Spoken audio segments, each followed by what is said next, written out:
amanah Paduka Yang Mulia Berambah untuk sampo upi dan bangsa jangan di Kecamatan Hidur. Bendera amanah perjuangan Kalur Rimau akan sampo ke manjung masyarakat dulu. Hidup! Hidup! Hidup! Hidup! Nomor 2! Hidup! Nomor 5! Hidup! Hidup! Aceh Timur! Beres! Aceh Timur! Beres! Aceh Timur! Beres! Lanjutkan! Hidup Bang Aceh! Hidup! Hidup bangsa! Bismillahirrahmanirrahim.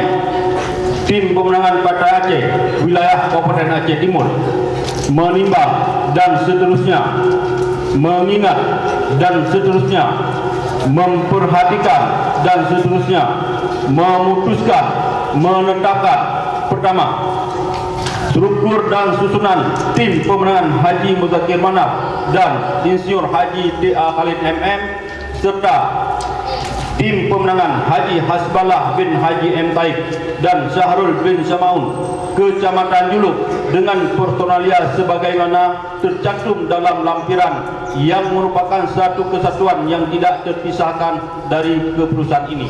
Bahwa Acehnya betul-betul megah, haru sama sabuh rod. Kurangnya alhamdulillah. Pengusaha, ulama, urun gasin, doa, yatim, menu-menu nak terjadi saja. Alhamdulillah. Yang paling penting, kurangnya kita jaga perdamaiannya. Demi keutuhan agama di Aceh, demi keutuhan rakyat di Aceh, demi keutuhan ekonomi di Aceh. Tujuan pakar supaya singoh anak cucu katanya. Itu mana katanya yang mesti pula tetap. Ini urutnya perjuangan.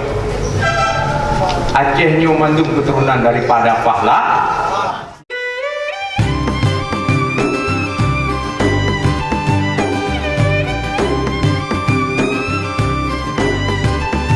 Kita itu kepada beliau adalah membawa Aceh Timur menjadi lebih baik seperti yang beliau sampaikan dalam ucapan sambutan beliau yang telah beliau sampaikan kepada kita,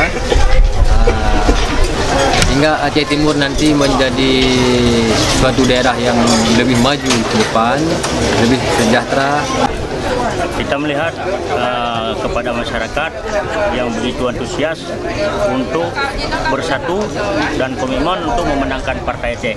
Di sini saya selaku anggota DPR dan dari Dapil 2 sangat mengapresiasi sikap masyarakat Dapil 2 yang begitu kompak untuk memenangkan Partai Aceh.